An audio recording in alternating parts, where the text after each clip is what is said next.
Hello நண்பர்களே, குழந்தைகள் ஊட்டச்சத்து மிகுந்த பழங்களை சாப்பிட வேண்டும். குழந்தைகள் சாப்பிட வேண்டிய பழங்கள், அதை எவ்வாறு கொடுப்பது பற்றி இந்த வீடியோவில் பார்ப்போம். ஆப்பிள். இதில் நார்ச்சத்து, வைட்டமின் சி மற்றும் ஆன்டி ஆக்சிடென்ட்கள் நிறைந்துள்ளன.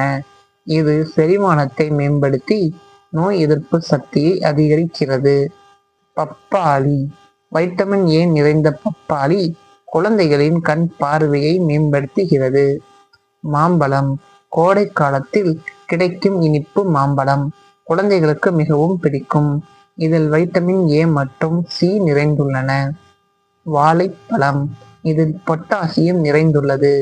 இது தசை வளர்ச்சிக்கு அவசியம். பெரி வகைகள். ஸ்ட்ராபெரி, ப்ளூபெரி போன்ற பெரி வகைகள் ஆன்டி ஆக்சிடென்ட்கள் நிறைந்துள்ளன. இது மூளை வளர்ச்சிக்கு உதவுகிறது. ஆரஞ்சு. வைட்டமின் சி நிறைந்த ஆரஞ்சு நோய் எதிர்ப்பு சக்தியை அதிகரிக்கிறது.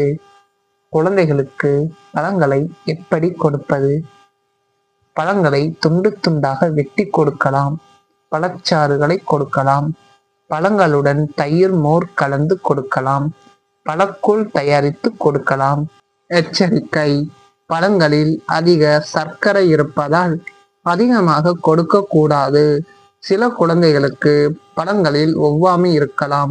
எனவே முதன்முறையாக கொடுக்கும் போது சிறிதளவு கொடுத்து பாருங்கள்.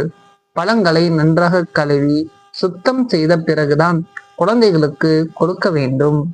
குறிப்பு: குழந்தைகளின் வயது மற்றும் உடல்நிலைக்கு ஏற்ப பழங்களை தேர்ந்தெடுக்க வேண்டும். குழந்தைகளுக்கு பல்வேறு வகையான பழங்களை கொடுத்து அவர்களின் உணவு பழக்கத்தை மேம்படுத்தலாம். உங்கள் குழந்தையின் ஆரோக்கியமான வளர்ச்சிக்காக அவர்களுக்கு தினமும் பழங்களை கொடுங்கள்.